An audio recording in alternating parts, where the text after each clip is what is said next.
አደጋና የእሳት አደጋውን ለመቆጣጠር አብዚያ በለው ነገር የተሻለ ማድረግ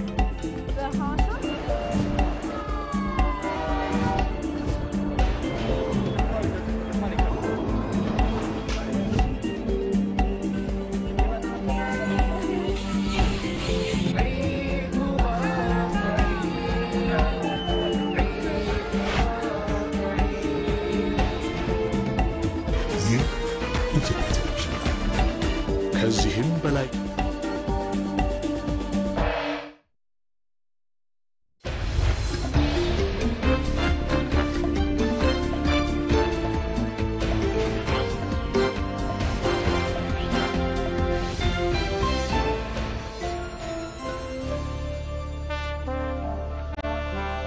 በድጋሚ ጤና ይስጥልን ተመልካቾቻችን እንዴት ቆይታችኋል? ዜና ኢትዮጵያ ከመላው ኢትዮጵያ 7 ሰዓት ሆኖ ተመልሷል። የአጀንዳ ጉዳያችንን ጨምሮ ሰፊ ጉዳዮችን ከሀገር ውስጥም ከውጭም እያነሳሳን ነው የምንዘልቀው። እስከ 8 ሰዓት ድረስ ያዘልቀን ዜና ኢትዮጵያን እየመራን የሰለሞን ኃይለ ኢየሱስ ባልደረባይ መታሰቢያ ደረጀ ከእንግዶች ጋር ቆይታ የምናደርግ ነው የሚሆነው። አበይት ነጥቦቹን እናስቀድም። ባለፉት 7 ዓመታት ዲጂታል ኢኮኖሚውን ለማድረግ አስቻይ የመሰረተ ልማት ዝርጋታዎች መከናወናቸውን የኢኖቬሽንና ቴክኖሎጂ ሚኒስቴር ገለጸ።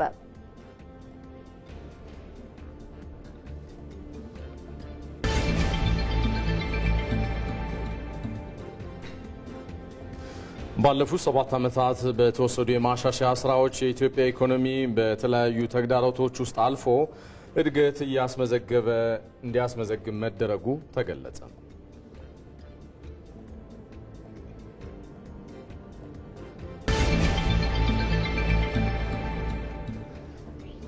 የውጭ ምንዛሪ ተመን ማሻሻያ ከተደረገ በኋላ የብሔራዊ ባንክ የውጭ ምንዛሪ መጠባበቂያ ክምችት 200% መጨመሩን የባንኩ ገዢ ማሞ ምህረቱ ገለጹ።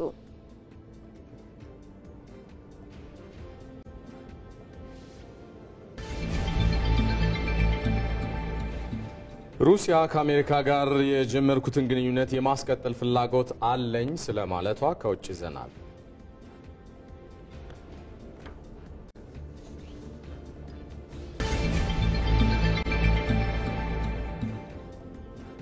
በስፖርት የእንግሊዝ ፕሪሚየር ሊግ የ30ኛ ሳምንት ጨዋታዎች ዛሬ ምሽት መደረግ ሲጀምሩ በለንደን ደርቢ አርሰናል ከፉልሃም የሚያደርጉት ጨዋታ ይጠበቃል። የሚሉት የ7 ሰዓት የዜና ኢትዮጵያ አበይት ጉዳዮች ናቸው።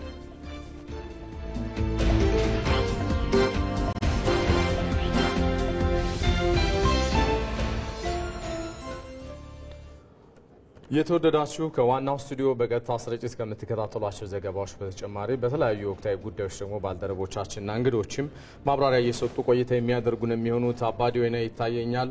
የሕዝብ ተወካዮች ምክር ቤት የፌዴራሉ መንግስት በክልሎች ጣልቃ የሚገባበትን ስርዓት ለመደንገግ የወጣ ማሻሻያ ረቂቅ አዋጅን መርምሮ አጽድቋል። በዛሬው ዕለት የማሻሻያ ረቂቅ አዋጁና በክልሎች ጣልቃ የመግባቱ ዋነኛ ጽንሰ ሀሳብ ምን ጉዳዮችን ያካተተ ነው የሚለውን የሚነግረን ይሆናል።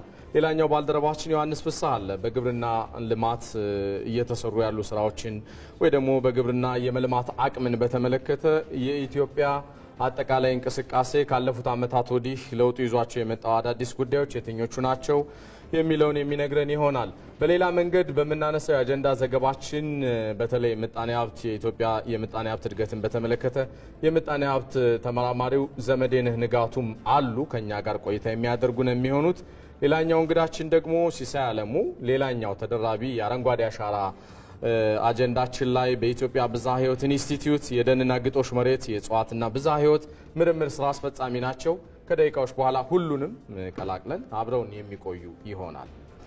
ከዜና ኢትዮጵያ ጋር ቆይታ እንድታደርጉ በአክብሮት እንጋብዛለን። አጫጭር የሀገር ውስጥ መረጃን እናስቀድማለን። በእንግሊዙ ኤክስፕረስ ድረገጽ ላይ አምደኛ የሆነው ክሪስ ቦሪቲየስ አዲስ አበባ በአፍሪካ ብቻ ሳይሆን በዓለም ደረጃ 4ኛዋ ከፍተኛ ዋና ከተማ ስለመሆኗ አሰፈረ። ጸሐፊው የወርልድ አትላስ መረጃን ጠቅሶ አዲስ አበባ በመሰረተ ልማትና ግንባታ ስራ በፍጥነት እያደገች ያለች ከተማ መሆኗን ጠቅሷል። የእንጦጦ ተራራ የአዲስ አበባን ሙሉ ገጽታ የሚያሳይ ከፍታ ቦታ ላይ መገኘቱና ለሃይኪንግ ወዳጆች ምቹ መንገድ መሆኑ ተመራጭ እንደሆነም አንስቷል። በኢትዮጵያውያን ውስጥ ትልቅ ቦታ ያለው ቡና መሆኑን የሚጠቅሰው ጸሐፊው አዲስ አበባም ቡና የት ልጠጣ ብሎ ለመቸገር እድል የምትሰጥ ከተማ አይደለችም ብሎ ገልጿታል። በሌላ ዜና የህዝብ ተወካዮች ምክር ቤት የፌዴራሉ መንግስት በክልሎች ጣልቃ የሚገባበትን ስርዓት ለመደንገግ የወጣ ማሻሻያ ረቂቅ አዋጅን መርምሮ አጸደቀም። በምክር ቤቱ የመንግስት ዋና ተጠሪ ሚኒስትር ዶክተር ተስፋዬ በልጅጌ እንደገለጹት በህገ መንግስቱ የተቀመጠው የፌዴራልና የክልል መንግስታት የስልጣን ክፍፍል እንደተጠበቀ ሆኖ የፌዴራሉ መንግስት በክልል ጣልቃ የሚገባበት ልዩ ሁናቴ ስለመደንገጉ አብራርተዋል። ማሻሻያው ከዚህ በፊት የነበረውን የጊዜ አስተዳደር ቆይታ ጊዜም ሊያራዝም እንደሚያስችለው ገልጿል። ይህም በክልሎች የተሟላ ሰላምና ጸጥታ ለመፍጠር ስለማስቻሉ ነው ዶክተር ተስፋዬ በልጅጌ በምክር ቤቱ ያብራሩት። እዚህ ጉዳይ ላይ ልንቆይ ነው። የተወደዳችሁ ይህንን የህዝብ ተወካዮች ምክር ቤትን ጉዳይ ሲከታተል የቆየው ዘጋቢያችን አባዲ ወይናይ ተጨማሪ መረጃዎችን ሊያጋራን በቀጥታ መስመራችን ላይ ነው የሚገኘው። ሰላም ላንተ አባዲ፣ እንደምን ቆየህ? በድጋሜ የፌዴራሉ መንግስት እንግዲህ በክልሎች ጣልቃ የሚገባበትን ስርዓት ለመደንገግ የወጣው ረቂቅ አዋጅ መርምሮ አጽድቋልና ለምንድን ነው ያስፈለገው? ዋና ዋና ነጥቦችስ ምንድን ናቸው? በግራ ቀኝ የተነሱ የክርክር ሀሳቦች ካሉ እነሱንም ልታጋራን ትችላለህ?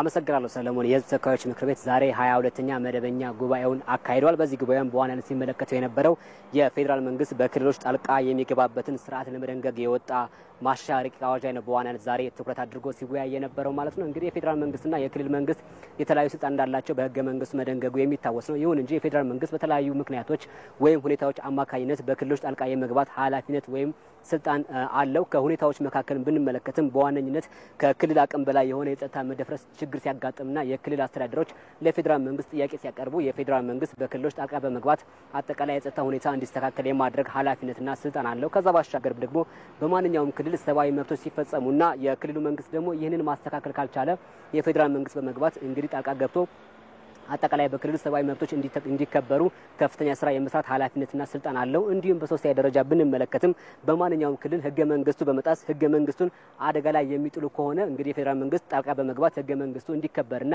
የህግ የበላይነት እንዲሰፍን የማድረግ ስልጣንና ኃላፊነት አለው ማለት ነው። እንግዲህ ስራ ላይ የነበረው ይህ አዋጅ በዋናነትም የተለያዩ ኃላፊነቶች አሉበት። በተለይም ደግሞ ዛሬ የተሻሻለ በዋናነት አዋጁ ትኩረት የሚያደርገው የጊዜያዊ አስተዳደር ላይ የነበረው የጊዜ ቆይታ ነው። እንግዲህ እንደሚታወቀው በወጣው አዋጅ መሰረት የሚቋቋሙ የጊዜያዊ አስተዳደር አመራሮች ወይም ደግሞ አስተዳደሮች የሚቆዩት 2 ዓመት ነው። ይሁን እንጂ አሁን ባለው ሁኔታ 2 ዓመት በቂ አይደለም። በተለይም እንደ ትግራይ ክልል ያሉ ብንመለከት ትግራይ ክልል እንግዲህ አሁን በጊዜያዊ አስተዳደር ነው የሚመራ ያለው። ይሁን እንጂ 2 ዓመት ቆይታ በጣም ዝቅተኛ ነው። በተለይም አሁን ካለው ወቅታዊ ሁኔታና ነባራዊ ሁኔታ አኳያ ስንመለከት 2 ዓመት ዝቅተኛ በመሆኑ ወይም ደግሞ 2 ዓመት በቂ ባለመሆኑ ምክንያት ሊራዘም ይገባል የሚል ሀሳብ በስፋት ተነስቷል። ይሁን እንጂ ይህ ቆይታ መራዘም በተለይም ደግሞ የጊዜያዊ አስተዳደሩ ከዚህ በፊት ሲያከናውናቸው የነበሩ የልማት ስራዎችን አጠራክረው እንዲሰራና የህግ የበላይነትን ለማስፈን የሚደረገው እንቅስቃሴም ይበልጥ እንዲጠናከር ማሻሻያው አስፈላጊ ነው ተብሏል። ከዛ ባሻገርም ደግሞ አጠቃላይ እንግዲህ በትግራይ ክልል ደረጃ በርካታ ስራዎች እየተሰሩ ነው።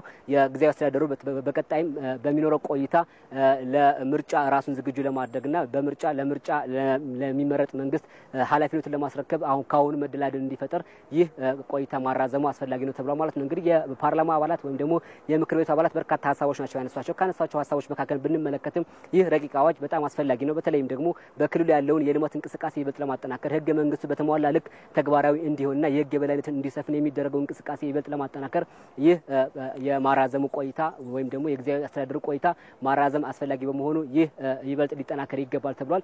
የፍትህ ሚኒስትሩ ሀና አርአያ ስላሴ እንደገለጹት ከሆነ በትግራይ ክልል አጠቃላይ እንግዲህ እየተከናወነ ያለውን ስራ ይበልጥ ለመደገፍና ይበልጥ ለማጠናከር 2 ዓመት በቂ ባለመሆኑ ይህ አዋጅ ማሻሻል አስፈላጊ ሆኗል። ስለዚህ ይህ አዋጅ መሻሻሉ አጠቃላይ በክልሉ አጠቃላይ እንደ ሀገርም ደግሞ የሚሰራውን ስራ ይበልጥ ለማጠናከርና ይበልጥ ጤናማ ለማድረግ ከፍተኛ አስተዋጽኦ ይኖራል ተብሎ የሚጠበቅ ነው የሚሆነው። ከዛ ባሻገርም ደግሞ እንግዲህ የፌዴሬሽን ምክር ቤት ነው የአጠቃላይ የቆይታ ጊዜ እንዲራዘም ስልጣን የሚሰጠው። ይሁን እንጂ የፌዴሬሽን ምክር ቤት በአመት 2 ነው የሚሰበሰበው። ስለዚህ በዚህ አማካኝነት የሚስተዋሉ ችግሮችን ለመፍታትም ከፍተኛ አስተዋጽኦ ይኖራል ተብሎ የሚጠበቅ ነው የሚሆነው ማለት ነው። እንግዲህ በ2 ድምጽ ታቅቦና በአብላጫው ድምጽ በዛሬው ዕለት ይህ አዋጅ በከፍተኛ ድምጽ ጸድቋል። ባልደረባችን አባዲ ወይናይ በቀጥታ መስመራችን ማብራሪያዎችን መረጃዎችን ስላጋራህ እናመሰግናለን። መልካም ቀን። ወደ ሌሎች ዘገባዎች ደግሞ እናልፋለን። ጠቅላይ ሚኒስትር አብይ አህመድ ሁሉም ባለድርሻ አካላት፣ ወጣት ስራ ፈጣሪዎች የማምረት አቅማቸውን ያሳድጉ ዘንድ ድጋፍ እንዲደረግ ጥሪ ማቅረባቸው ይታወሳል። ከሰሞኑ ጠቅላይ ሚኒስትር አብይ አህመድ በማህበራዊ ትስስር ገጻቸው ባስተላለፉት መልእክት ራስን የመቻልና ወደ ሀገር ውስጥ የሚገቡ ምርቶችን በተተኪ ምርት ለመቀየር መቻል ዋነኛ ትኩረት መሆኑን ጠቅሰው ሀገራዊ ህልም የሚሳካው ቀጣይነት ባለው ፈጠራና ጠንክሮ በመስራት ብቻ መሆኑን ገልጸዋል። ጠቅላይ ሚኒስትሩ ባደረጉት በዚህ ጥሪ በክህሎት ኢትዮጵያ ውድድር አማካኝነት ወጣቶች ችሎታዎቻቸውንና ሀሳባቸውን ትርጉም ባላቸው ተግባራዊ ፈጠራዎች ለውጠው እየተገበሩ በማየታቸው ደስተኛ መሆናቸውንም መግለጻቸው ይታወሳል። ጠቅላይ ሚኒስትሩ በፈጠራ ስራ ላይ የተሰማሩትን በርቱ በማለት ሌሎች ወጣቶችም የማህበረሰቡን አንገብጋቢ ፍላጎቶች እንዲመረምሩና በሀገራቸው ለማገልገል የሚችሉ መፍትሄዎችን እንዲፈጥሩም ጥሪ አቅርበዋል። ጠቅላይ ሚኒስትር አብይ አህመድ በተጨማሪም የንግዱ ማህበረሰብን ጨምሮ ሁሉም ባለድርሻ ወጣት ስራ ፈጣሪዎችን የማምረት አቅማቸውን ያሳድጉ ዘንድ እንድትደግፉ በማለት ጥሪም አቅርበዋል። ከዚህ ጋር በተገናኘ ጠቅላይ ሚኒስትሩ ወጣት ስራ ፈጣሪዎችን አስመልክቶ በማህበራዊ ትስስር ገጻቸው ያጋሩትን ተንቀሳቃሽ ምስል እኛ ደግሞ ለእናንተ እናጋራችሁ።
ከዚሁ ከስራ ፈጣሪ ወጣቶች ጽንሰ ሐሳብ አልወጣንም። እስኪ አንድ ግለሰብ እናስተዋውቃችሁ። የዛሬው ባለተራ የሰብል መውቂያ መፈልፈያ የሰራ ወጣት ነው። ታምራት አለሙ ይባላል። ይሄ ወጣት የሰራው ማሽን የተለያዩ ሰብሎችን ለመውቃትና ለመፈልፈል የሚውል ነው። ያገዳና የብዕር ሰብሎችን በሚገባም ለመውቃት ያገለግላል። የሰራው ማሽን ለበቆሎ፣ ለጤፍ፣ ለማሽላ፣ ለስንዴ፣ ለገብስ መውቂያ መዋልም ያስችላል። በነዳጅና በኤሌክትሪክ የሚሰራ አማራጭም የተገጠመለት ነው። እስኪ ከራሱ አንደበት ተከታተሉትና እንመለስ።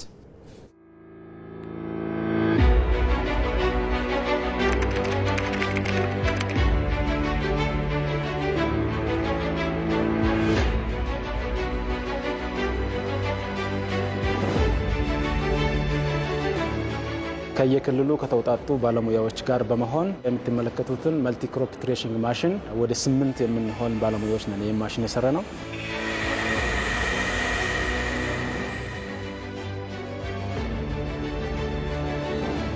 አነስተኛ ማሳ ላላቸው አርሶ አደሮች መዋል የሚችል ነው። ለትንሽ ማሳ ብለው ከውጭ የሚገባው ማሽን መግዛት ስለማይችሉ ብዙ ጊዜ በእጅ ነው የሚጠቀሙት፣ በዱላ ነው ወይም ደግሞ እንስሳት በከብቶች በማስረገጥ በዛ ነው እህልን የሚወቁት ሲስተም ማለት ነው።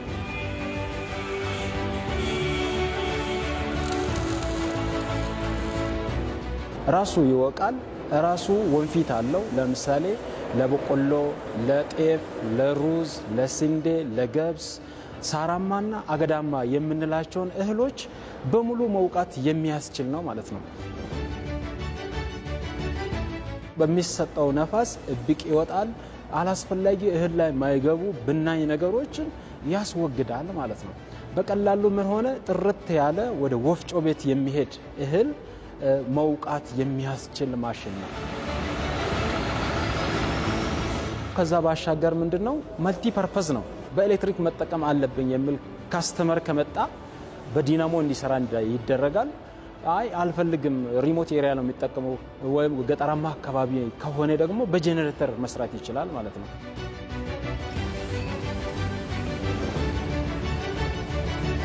ሌላው ፖርተብል ነው። አንድም ዲስአሰምብል ተደርጎ ወይም ደግሞ ተፈታቶ መኪና ላይ ተጭኖ እንደ ቁስ መሄድ ይችላል። ካልሆነም ደግሞ እንደ ተገጣጠመ ጎማ ስላለው ከኋላ እየተጎተተ ማስኬድ ይቻላል ማለት ነው።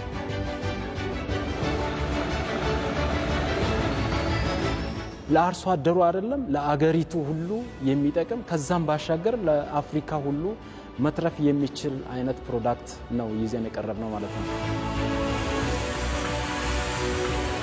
ወደ ገበያ ሰርጸን ለመግባት ያሰብነው እቅዳችን ምንድነው? አንድም በማከራየት ነው፣ ሁለተኛ ደግሞ በመሸጥ ነው። ሌላው ደግሞ ተጨማሪ የምናደርገው ለሚገዛ ሰው ጋራንቲ ያለው ሙሉ ፉል ሜንቴናንስ ፓኬጅ እንሰጣለን። አመሰግናለሁ።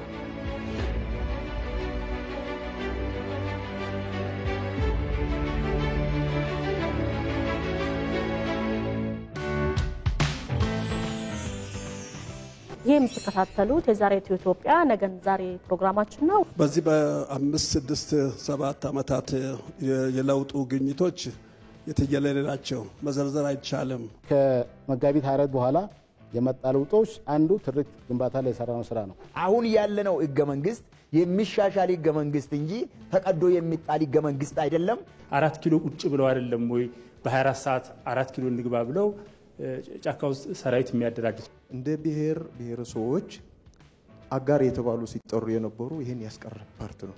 መጋቢት 24 2010 ዓ.ም በጣም ታሪካዊ ሆነች ቀነችና በጣም ነው ማመሰግናት። ልማት የምናረጋግጠው ዲሞክራሲ የምናረጋግጠው ሰላም የምናረጋግጠው በህገ መንግስትና በህገ መንግስት በኩል ነው።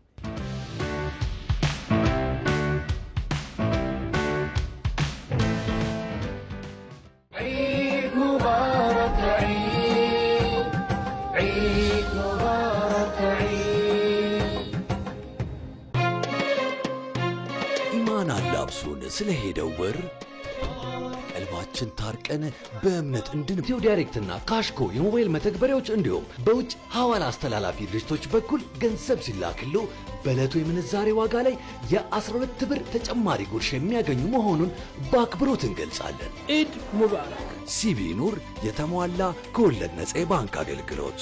የኢትዮጵያ ንግድ ባንክ ሁሌም የሚተማመኑበት ባንክ። ኢድ ሙባረክ።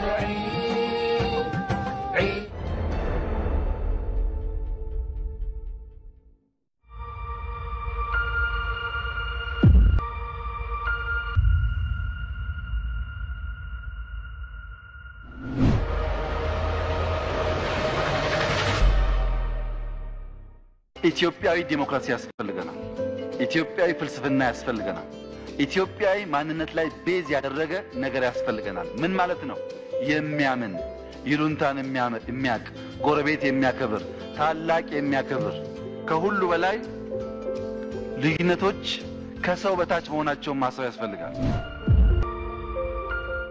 ከኔ የተለየ ሐሳብ ስላለ እገላለሁ የሚል ሰው የሐሳብ ልዕልና አልገባውም። ሰው ከዛ ስለሚበልጥ ሰውየውን ሳይገድል ሐሳቡን ማስረጽ የማይችል ከሆነ በክላሽ ብቻ አይደለም በቦክስም ቢሆን የኔን ካልተቀበልክ የሚል ሰው የሰው ክብር አልገባውም፣ ለሰው ይታገል አይችልም። ሰው ከሐሳብ በላይ መሆኑን ማመን ያስፈልጋል። ሁሉም ሰው የሚጨምረው ቫልዩ እንዳለ ማሰብ ያስፈልጋል። ሁሉም ሰው ኢንፋይናይት ፖቴንሻል አለው፣ የሚያይበት መነጽር አለው። ያን ሰብሰብ አድርጎ መካከለኛውን መውሰድ ያስፈልጋል። ዲሞክራሲ ለሁሉም በሁሉም ስፍራ ነው። በቤታችንም ውስጥ ዲሞክራሲ ያስፈልጋል፣ በሰፈርም ያስፈልጋል፣ በቸርችም ያስፈልጋል፣ በመስጊድም ያስፈልጋል። ኢትዮጵያ ውስጥ አሁን ያለው ሁኔታ ለአንዳንዶች ተስፋ፣ ለአንዳንዶች ስጋት፣ ለአንዳንዶች ደግሞ ግራ የሚያጋባ ምልከታዎች ይይዛል። ኢትዮጵያውያን በተባበረ ክንድ በተደመረ ሐሳብ ኢትዮጵያን ለመገንባት ሁላችንም የምንሮጥ ከሆነ ደከመኝ ሰለቸኝ ሳንል ያለንን በመስጠት ለዚች ሀገር መስራት የምንችል ከሆነ በጣም በአጭር ጊዜ ውስጥ ኢትዮጵያ መለወጥ ይቻላል። አክራሪነት፣ የራስን መውደድ፣ የሌላውን መጥላት፣ የኔ ብቻ ስንል ያንተ አይደለም ማለት እንደዚህ አይነት ስሜቶች ለኢትዮጵያውያን አይበጁም። አሁንም በተባበረ መንፈስ ተጋግዘን የዚችን ሀገር ህልውና ማስቀጠል ከሁላችን ይጠበቃል።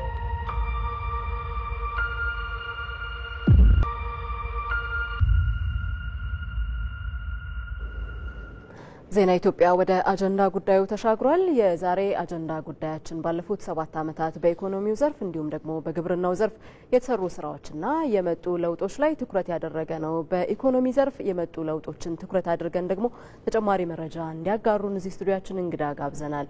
አቶ ዘመዴነህ ንጋቱ የምጣኔ ሀብት ባለሙያው ዛሬ እንግዳችን ሆነው ለዜና ኢትዮጵያ እዚህ ስቱዲዮ ተገኝተዋል። ጤና ይስጥልን አቶ ዘመዴነህ። ጤና ይስጥልኝ። እንኳን ደህና መጡ። እኔም አመሰግናለሁ።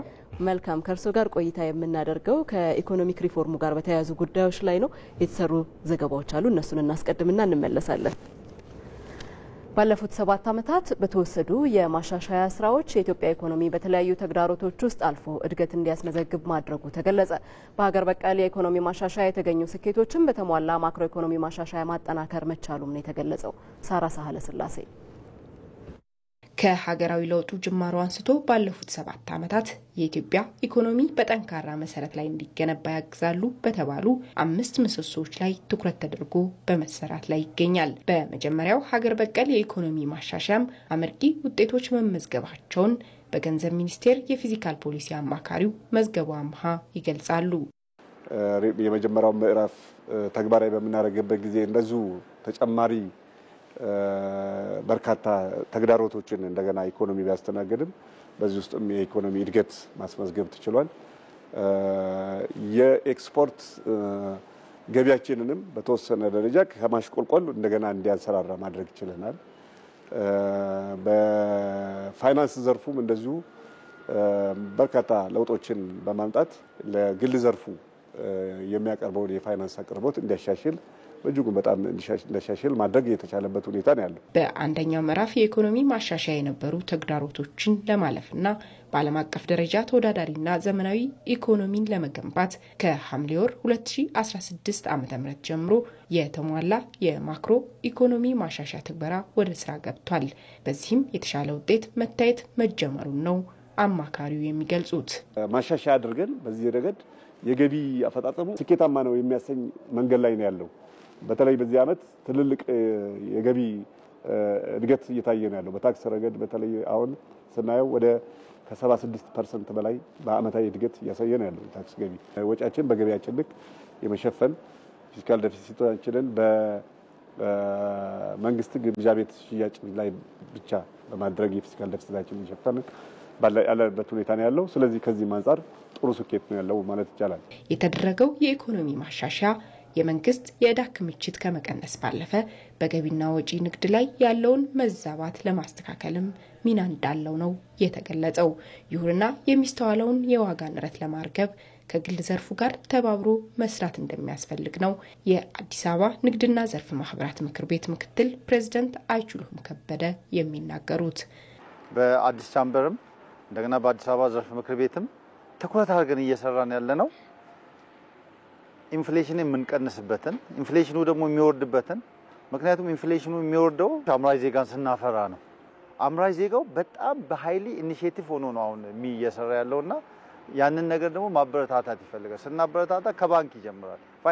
የፋይናንስ ዝግጅት ይፈልጋል። የመሬት ዝግጅቱም መንግስት በቻለው አቅም እየሰጠ ነው ያለው። ፋይናንስ ዝግጅት ደግሞ ባንኮች ከመንግስት ጎን ቆመው ቢሰሩ ፕራይቬት ካምፓኒዎች ስለሆኑ የተሻለ ነገር አብሮ ይመጣል ብዬ አስባለሁ። ባለፉት 7 የለውጥ ዓመታት በተከናወነው የኢኮኖሚ ማሻሻያ በተለያዩ ተግዳሮቶች ውስጥ ተከታታይ እድገት መመዝገቡን ጠቅላይ ሚኒስትር አብይ አህመድ በቅርቡ በህዝብ ተወካዮች ምክር ቤት ቀርበው በሰጡት ማብራሪያ ገልጸዋል። በዚህ ዓመትም የ8.4% እድገት ለማስመዝገብ እየተሰራ መሆኑን ጠቁመዋል። ኢትዮጵያ 8.4% ለማደግ አቅዳ ይህን ለመተግበር ከፍተኛ ጥረት እያደረገች ትገኛለች።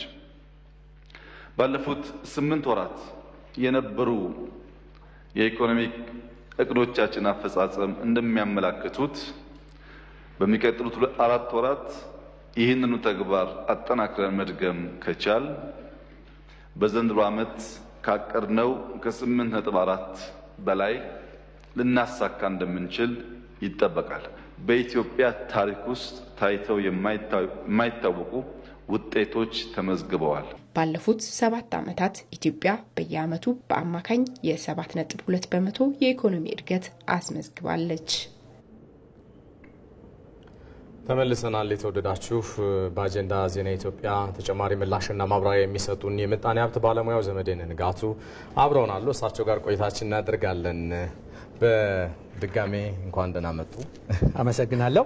እንግዲህ ባለፉት 7 ዓመታት የኢትዮጵያ ኢኮኖሚ ከተደረገለት ከሀገር በቀል የኢኮኖሚ ማሻሻያ ሪፎርም ወጥቶ ወደ ተሟላ የማክሮ ኢኮኖሚ ማሻሻያ ትግበራ ላይ ይገኛልና በዚህ ድልድይ ውስጥ የ7 ዓመቱን የምጣኔ ሀብት እድገት እያደገ ስለመምጣቱ በአሃዝ መግለጽ እንችል ይሆን አቶ ዘመዴን? እሺ፣ እንደ ሁልጊዜው እዚህ ስለተጋበዝኩ አመሰግናለሁ። እንዳልከው የኢኮኖሚ ለውጡ ያለፈው 7 ዓመት ምን ይመስላል? እኔ እንደምታውቀው ሁልጊዜ ማክሮ ፒክቸር መጀመሪያ ስና ከዛ በኋላ ዝርዝር እገባለሁ። ግን ያለችን ጊዜ አጭር ስለሆነች ትልቅ የሆኑ ዋና ዋና ፖይንቶችን ላስቀምጥልህ። አንደኛ የኢትዮጵያ ጂዲፒ ኢኮኖሚያችን በአጠቃላይ በ2019 በፈንጆች የዛሬ 6-7 ዓመት 95 ቢሊዮን ብቻ ነበር። ብቻ እንበለው መቼም አድጓል። ግን አሁን ያለፈው ሰኔ መንግስት ባጀት በሚዘጋበት ጊዜ ከ200 ቢሊዮን ዶላር በላይ ሆኗል። እርግጥ አሁን የከረንሲ አጀስትመንት ስላለ ትንሽ ይሄ ምን ማለት ነው? ከአፍሪካ ውስጥ ካሉት 5 ትልልቅ ኢኮኖሚዎች አንዱ ኢትዮጵያ ሆናለች። የሚገርም ነገር የዛሬ 10 ዓመት ቶፕ 10 ከሚባሉት ትልቅ ውስጥም አልነበረች ሀገር ነው።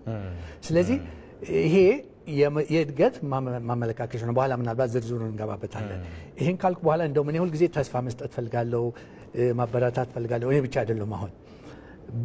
አሁን በቅርብ ጊዜ ወጣ ትንበያ አለ። የኢትዮጵያ ኢኮኖሚ በሚቀጥለው 20 ዓመት ውስጥ አሁን ካለበት 8 ጊዜ እጥፍ ያድጋል ነው። ምክንያቱም መስመር ማዝያዝ ጀምሯል። የማደግ የሪፎርም ስለተደረገና 1.6 ትሪሊዮን ዶላር ይደርሳል ተብሎ አሜሪካን ያገራ ዓለም ውስጥ ትልቁ የሚባለው ኢንቨስትመንት ባንክ ጎልድማን ሳክስ የሚባለው ኒውዮርክ ያለው የኢትዮጵያ ኢኮኖሚ 1.6 ትሪሊዮን። ይሄ ምን ምክንያት አለ? ምክንያቱም ሪፎርም ምን ያመጣል፣ የት አቅጣጫ ነው የገባ ነው የሚለው ሰው ራቅ አልጎ እንዲያውን ነውና ከዛ በኋላ ደግሞ ሌላ 20 ዓመት ብንጨምርበት በዓለም ውስጥ 16ኛው ትልቅ ኢኮኖሚ ብላ እኛ አይደለንም፣ አይኤምኤፍ አይደለም። ይሄ የዓለምን ካፒታል በየቦታው ኢንቨስት የሚያደርግ ኩባንያ ነው። ይሄን ትንበያ ይሰጣላለት ኢንቨስተሮች ይሄንን ነው ማየት ያለባቸው የሚል ነው። ይሄን ካል በኋላ እንግዲህ ይሄ ሀገር በቀል እዚህም ኢንትሮዳክሽን ያላችሁት የሀገር በቀል ሀገር በቀል ኢኮኖሚ ሪፎርም 2 የሚባሉ አሉ። እነሱ ያመጡት ምንድነው? ቅድም መግለጫው እንደተባለው በአማካኝ ያለፈው 6 ዓመት ከ6.5 እስከ 7 ድረስ እና አይኤምኤፍ ያወጡት ነው። ኦፍ ኮርስ የመንግስት ትንሽ ለየት ያለ ጨመር ያላሉ፣ ግን ሁለቱን ብታው በጣም ትልቅ ነው። 6.5 እስከ 7% በአቨሬጅ አድጓል ኢኮኖሚያችን። ይሄም በብዙ የምናየው ነገር ነው። አክቹአሊ የአዲስ አበባ ራሱ መለወጡ አንዱ ማመለከቻ ነው፣ ሪፍሌክሽን ነው አንድ ኢኮኖሚ ሲያድግና ይሄ ምን ሴክተር ላይ ለምሳሌ በጣም ኢትዮጵያ ትቸገርበት የነበረው የኤክስፖርት ሴክተር ነው። አይተነው እንደው ከ3 ቢሊዮን አልፎ ማያውቅም ለብዙ ዓመት እንደውም እየቀነሰ መጥተው ነው። በዚህ ዓመት አሁን ባለው በመጀመሪያ 8-9 ወር ያለውን ዴታ በምናይበት ጊዜ ወደ 6 ቢሊዮን ዶላር በዚህ ዓመት ኤክስፖርት ነው። በታሪካችን አይተነው ማናቀም። ይሄ በራሱ የመጣ አይደለም። እኔ እንደ ኢኮኖሚስት እንደ ውጭ እንደ አናሊስት ሆኜ ነው የሚያው። በተለይ ደግሞ አሁን እንደ ኢንቨስትመንት ባንከር ሆኜ ነው አዲስ ያቋቋምነው ኢንቨስትመንት ባንክ ስላለን የሰራናቸውም ጥናት አለ። 6 ቢሊዮን በቀላሉ አልተደረሰም። ይሄ ለምንድን ነው? ግብርና ለምሳሌ ቡናን ያየን እንደሆነ በታሪካችን አይተን የማናቀው ኤክስፖርት ደረጃ ደርሷል። ወርቅ አይደለም። ይሄ ማመለካከት ነው የኢኮኖሚክ ሪፎርም የሚለውና አንዳንድ ሌሎቹ እንግዲህ ብዙ ሴክተሮች ለበፊት ተዘግተው የነበሩ የውጭ ኢንቨስተርም የውስጥ አይገባ የሚባል ቴሌኮምን ያየነው ዛሬ ሁሉ ተለውጦ የምናየው የቴሌኮም ሴክተር ውስጥ ተከፈተና አሁን ሌሎች ሴክተሮች ሲገቡ ብዙ ለውጦች አሉ። ትልቅ አንዱ ግን የገንዘብ ምንዛሪ ለውጥ ማምጣቱ እድሜያችን በሙሉ እድሜ ልካችን በሙሉ ግሬሄር አለ ይላቃለው ከልጅነታችን ጀምሮ ፊክስድ የሆነ አርቲፊሻል የሆነ የምንዛሪ ተመን የነበረበት አሁን ገበያ ተመነው ተብሎ አይተሃል አይደለም? አሁን ገበያ ላይ ትልቅ ባንኮች ራሳቸው ኤግዛክትሊ በየሳምንቱ የብሔራዊ ባንክ እየወጣ ይሄ ነበር የሚለው ቀርቶ አይተዋል። አሁን በየጊዜው ገበያ ይሄ ኢኮኖሚ ላይ ትልቅ ለውጥ አለ። ለሀገር ውስጥ ኢንቨስተርም ለውጮቹ በተለይ ተስፋ ይሰጣል። ምክንያቱም ገበያው የሚወዝነው ከሆነ ኢንቨስት በሆነ ስትመጣ አለ ይባላል አቬይላቢሊቲ የሚባለውና መጨረሻ ላይ ግን ምናልባት እንዳልኩ የጊዜ ነገር እንዳይሆንብን ነው። አንዱ ተቸግራ የነበረ ኢትዮጵያ እድገት የበፊቱ እንዳለ ነው አይደል? እናውቃለን። ከፊት 10-15 ዓመት አድጓል። ነገር ግን በምንድን ነው ፋይናንስ የተደረገው? በዕዳ በብድር በተለይ ውጭ ብድር እና ከፍተኛ ኢትዮጵያ ጫና ላይ አድርጓል ነበር። አሁን በቅርብ ጊዜ መውጫ መግለጫ እንዳያችሁት ዴት ሪስትራክቸሪንግ ተደርጎ ከባይላተራል አበዳሪዎች ጋር ተደርጓል። አሁን ደግሞ አንድ የውጭ ክሬዲተር ጋር ኔጎሽዬሽን የተደረገ ምክንያቱም እሱ ሲቀነስልን እዳው ሲቀነስልን ሲሸጋሸግልን ወይም ካንሰል ሲደረግልን ያ ዶላር ኢኮኖሚው ላይ መበተን ይችላል። ኢንቨስት ማድረግ ነው መጨረሻ አልኩ እንጂ ሊጨምር ጥሩ ትልቅ ነገር ምክንያቱም ከዚህ በፊት ያየዋል የኢትዮጵያ ኢኮኖሚ እየተንቀሳቀሰ የሚያሳየው ማን ነው? አይኤምኤፍ እና ወርልድ ባንክ ለአፍሪካ ውስጥ ይሄ ላለፈው ጊዜ እናንተ ፕሮግራም መጥቼ ነበር። ለአፍሪካ ውስጥ ተሰጥቶ የማይታወቅ $20 ቢሊዮን የፋይናንስ ፓርትነርሺፕ ብለው ያለፈው ጁን ላይ ሰጥተውናል። ከአይኤምኤፍ 3.4 ቢሊዮን ከዓለም ባንክ 14.20 ቢሊዮን ዶላር። ከዛ በተጨማሪ የዕዳ ቅነሳ ሽግሽግ ሲደረግ ሌላ 4.5 ቢሊዮን ይመጣ 25 ቢሊዮን ዶላር አዲሽናል ተጨማሪ የውጭ ምንዛሪ በሚቀጥሉት 4 እና 5 ዓመት ኢትዮጵያ ውስጥ ይገባል። ኢኮኖሚስት ይሄን መልቲፕላየር ኢፌክት የሚሉት አለ። በ10 ጊዜ ብናባዛው እስከ 250 ቢሊዮን ዶላር የሚሆን ትልቅ ፖዚቲቭ የሆነ ተጽዕኖ ወይም ኢምፓክት ኢኮኖሚ አለ። ይሄ ዝም ብሎ አልመጣም፣ ማስረዳት ያስፈልጋል። በአሃዝ ማስረዳት ላልከኝ ነው። እኔ አሃዝ ወዳለሁ፣ ነምበር ወዳለሁና ይሄ ነው። ብዙ ነገሮች አሉ፣ ግን በዚሁ ይችን ማጭና ሌሎች ብንገናኝ ጥሩ ነበረ። ያው ካለን ሰዓት አንጻር ሌሎች ጥያቄዎችንም እናንሳ። ቀደም ሲል ያነሷቸው ስኬቶች አሉ። እነዚህ ስኬቶች እንዲሁ የመጡ አይደሉም። ባለፉት ዓመታት በሀገር ውስጥም በውጭም በርካታ ተግዳሮቶች ነበሩ። ጦርነት ነበረ፣ ወረርሽኞች ነበሩ። በዓለም አቀፍ ደረጃ ኢኮኖሚውን ሲፈትኑ የቆዩና ኢትዮጵያ እነዚህን ስኬቶች ማስመዝገብ የቻለችው ይህንን ተሻግራ ነው እና የማክሮ ኢኮኖሚ ማሻሻያው ምን ያህል አግዟል? ጥሩ ጥያቄ ነው። እንደውም አንድ እንግሊዝኛ ቃል ጣል አድርግበትና ይሄ የሆነው ሪዚሊየንት ወይም የመቋቋም አቅም ያለው ኢኮኖሚ ፈጥረናል ማለት ነው አይደለም። ምክንያቱም እንዳልሽው የዛሬ 5 ዓመት እናስታውሰው ሁላችንም ማስክ አድርገን ዓለም ውስጥ የምንቀሳቀስበት ጊዜ ነው። የዓለም ኢኮኖሚ ሁሉ ውድቅ ያለበት ጊዜ ነው። እኛም እንደ ሀገር ተጎተን ነበር፣ ግን እሱን ተቋቁመን ከዛ በኋላ የራሳችን የውስጥም ችግር ስለነበረብን ከላይ የነበረው ችግር ተጽዕኖ አምጥቶብናል። በቀጣይ ደግሞ ምን መጣ? አንዱ እኮ ነው የራሽያና የዩክሬን ጦርነት። ፈርቲላይዘር ዋጋ 2 ጊዜ 3 ጊዜ እጥፍ ጨመረ። ቤንዚን ይሄን ሁሉ መቋቋም የተቻለው ምክንያቱም አንዳንድ ጊዜ እኔም እጠየቃለሁ እኮ አንድ መንገድ ላይ የሚያገኘኝ ቲቪ ላይ የሚያየኝ ሰው እንዴ ዘመዴ አድጓል የምትሉ እንዴ? እኔ በዚህ አይነት አሃዝ በምናስረዳበት ጊዜ በኋላ ተግዳሮቶች እናወራለን፣ ግን በአሃዝ በሪል ኤግዛምፕል በምናስበት ጊዜ ሰው የሚያየን የሚያዳምጠን ሰው ሊገባው ይችላል።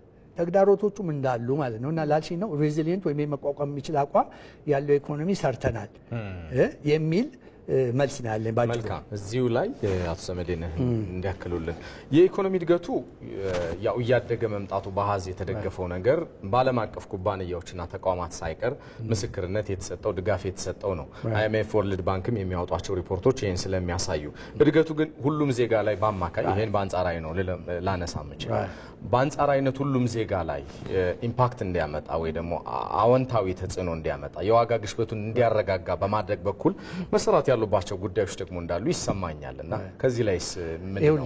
በጣም ያው አድጓል ኢኮኖሚ ስንለው ሰው ሁሉ የትም ሀገር እኔ ያደኩበት አሜሪካ ሀገር ከራሱ ህይወት ጋር ነው የሚያያይዘው አይደለም። እኔ ወጥቼ ጂዲፒ 8% አድጓል 10% ብንለው የኔ ህይወት ተለውጧል ብለው አንዱ ሰው እንዲሰማው የቸገረው ምንድነው? የዋጋ ግሽበት ኢንፍሌሽን እንደምታየው ስትራክቸራል ሆኖ ነበረ።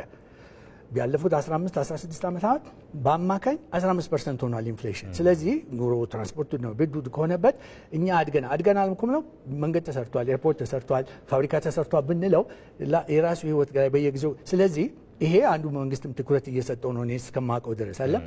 ግን እዚህም አንድ ጥሩ ይሄን ሰሞን የሚወጣ መረጃ ስላለ ነው ከ2-3 ዓመት በፊት ኢንፍሌሽን ከ30% በላይ ነበር።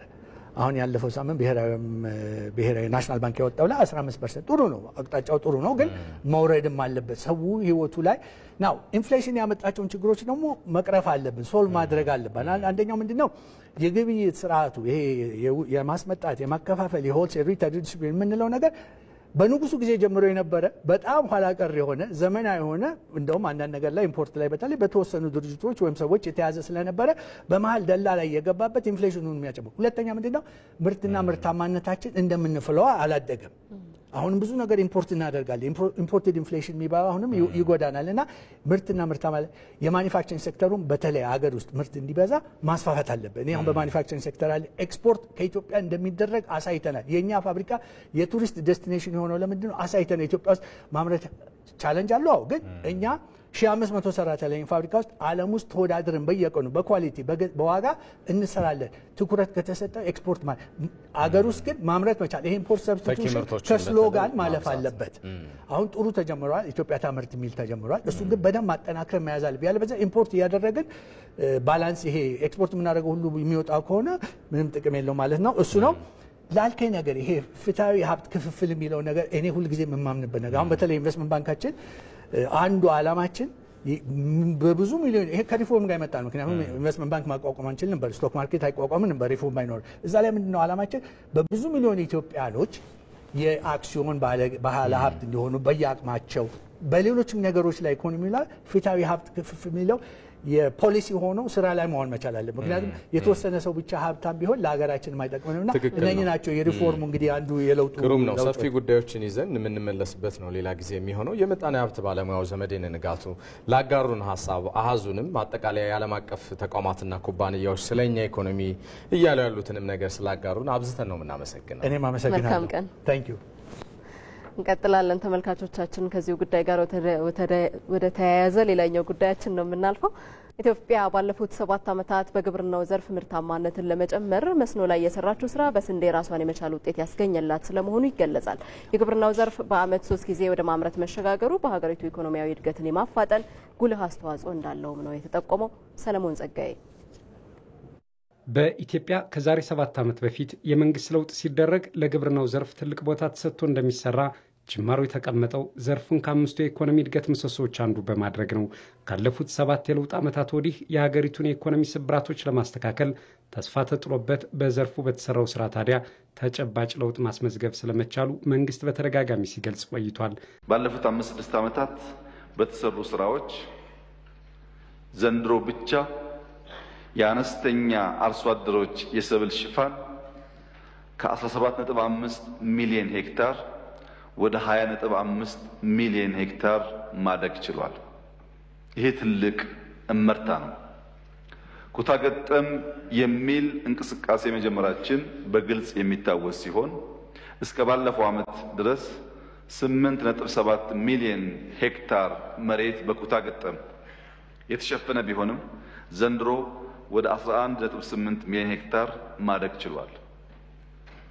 የመሬት ሽፋን ብቻ ሳይሆን ኩታ ገጠምም በከፍተኛ ደረጃ እመርታ አሳይቷል።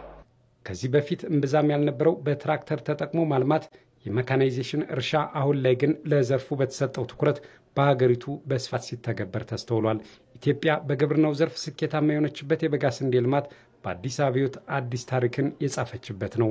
ውሃ ሊለማ የሚችል መሬትና የሚያለማ የሰው ኃይልን አቀናጅታ የልማት ግስጋሴ ውስጥ የገባችው ኢትዮጵያ ራስን የመቻል ታምራዊ ስኬት አስመዝግባለች።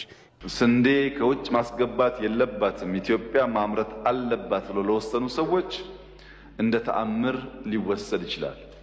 ዛሬ ኢትዮጵያ በአፍሪካ ከፍተኛው ስንዴ አምራች ሀገር አድርጓታል።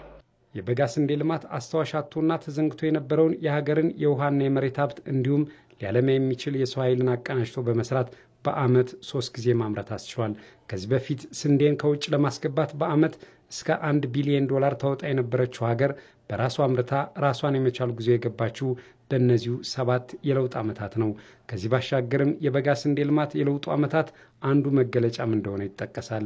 የመንግስት ለውጥ በተደረገ በአመቱ በ3500 ሄክታር መሬት ላይ በኦሮሚያና በአፋር ክልሎች በማልማት አህዱ ብሎ የተጀመረው የበጋ ስንዴ አሁን ወደ 4 ሚሊዮን ሄክታር መሬት መሻገሩን የግብርና ሚኒስቴር ገልጿል።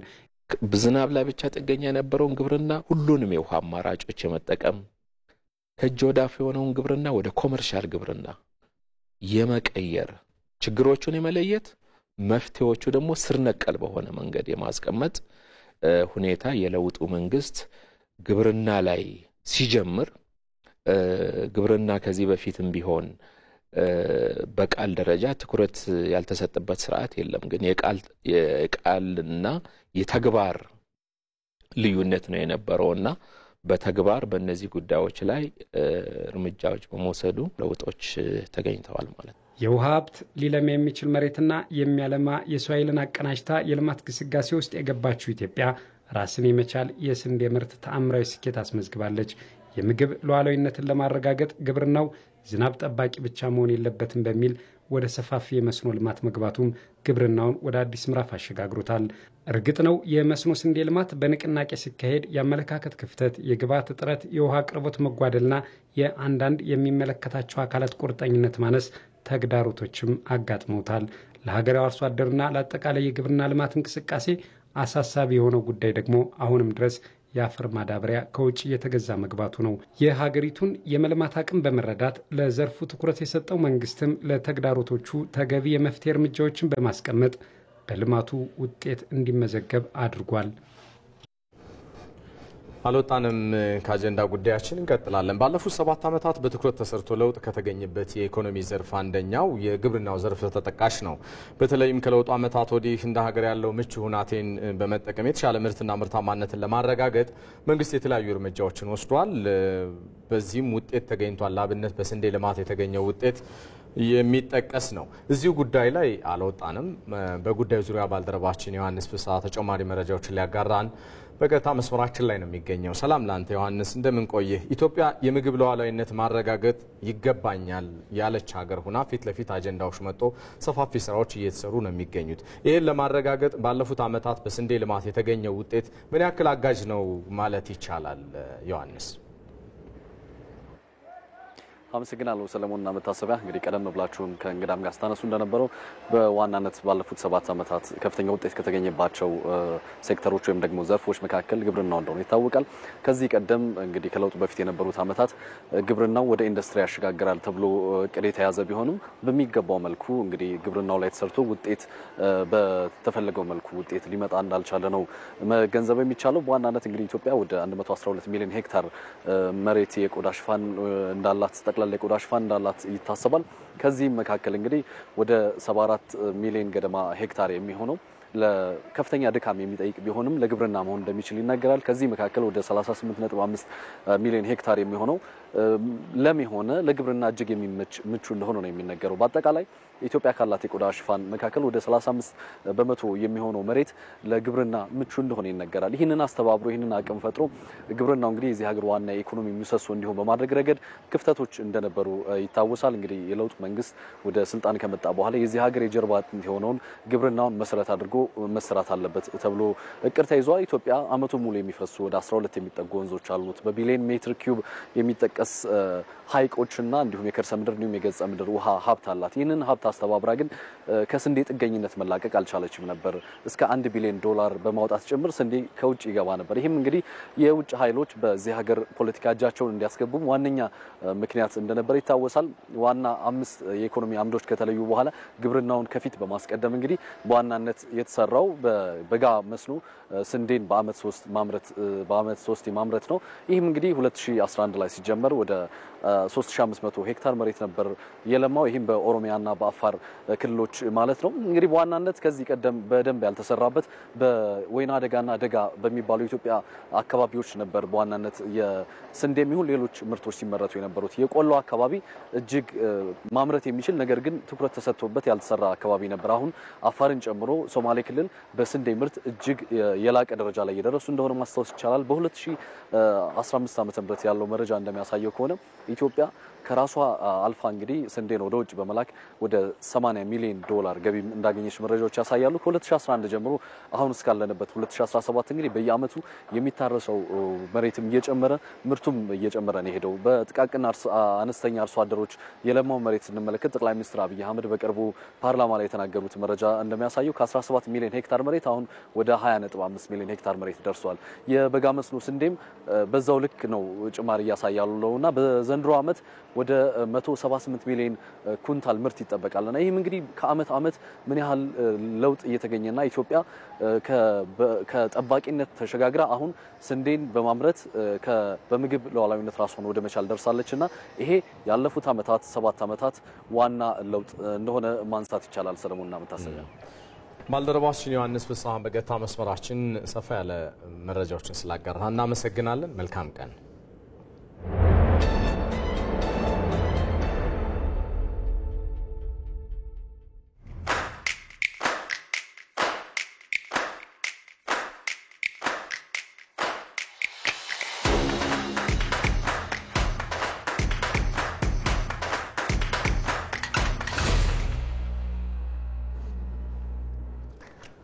ተመልሰናል። የተወደዳችሁ ዜና ኢትዮጵያን ምርጫችሁ አድርጋችሁ ኢትዮጵያ ቴሌቪዥንን እየተከታተላችሁ ስለሆነ አብዝቶ ነው ደስ የሚለን። እንቀጥላለን።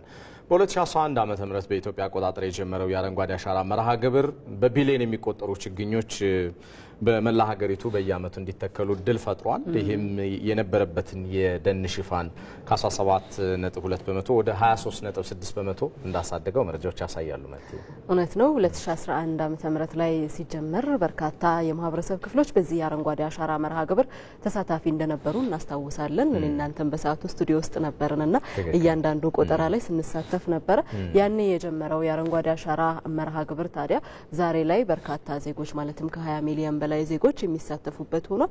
ከ40 ቢሊዮን በላይ ችግኞችም እስካሁን ተተክለዋልና ቀጣይ ዓመታት ላይም የሚተከሉ 10 ቢሊዮን የሚጠጉ ችግኞች አሉ። የአካባቢን ስነ ምህዳር በመቀየር ረገድ ትልቅ አበርክቶ ይኖራል ተብሎ ነው የሚታሰበው። አስታውሳለሁ የመጀመሪያውን 2011 ስቱዲዮ ስንገባ እኛንቺ ነበር ያበሰር ነው በህንድ ተይዞ የነበረው ወደ ኢትዮጵያ ተመለሰ በአንድ ጀንበር በሚሊዮን የሚቆጠሩ ችግኞችን በመትከል በሚል እና ጥሩ የታሪክ ተጋሪ እንደነበር ስላስታወሽኝ አመሰግናለሁ።